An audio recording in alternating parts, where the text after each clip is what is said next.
তাওবায়ে নাসুহা আমরা কিভাবে করব, কিভাবে তাওবা করব, আমাদের কিভাবে তওবা করা উচিত? আল্লাহ তাআলা পবিত্র কোরআনের সূরা তাহরিমের মধ্যে বলছেন, ইয়া আইয়ুহাল্লাযীনা আমানু তুবু ইলাল্লাহি তাওবাতান নাসুহা, তোমরা তওবা করো তাওবায়ে নাসুহা।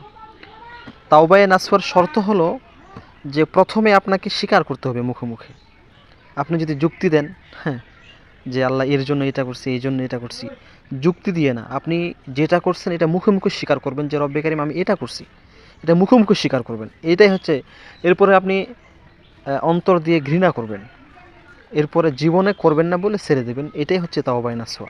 আর আপনি যদি মুখে মুখে তর্ক করেন, এরপরে কি বলবো আপনাকে, এই জন্য যুক্তি দাঁড় করান, আল্লাহ যুক্তি পছন্দ করেন না। আমি বলি যে যুক্তির নাম শয়তানি।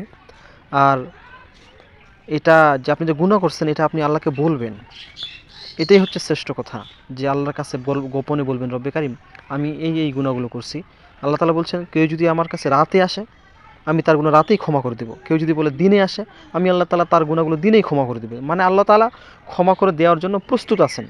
আল্লাহ আপনার দিকে তাকিয়ে আছেন যে কখন আপনি আল্লাহ তাআলার কাছে বলবেন যে রব্বে কারিম আপনি আমাকে মাফ করে দেন।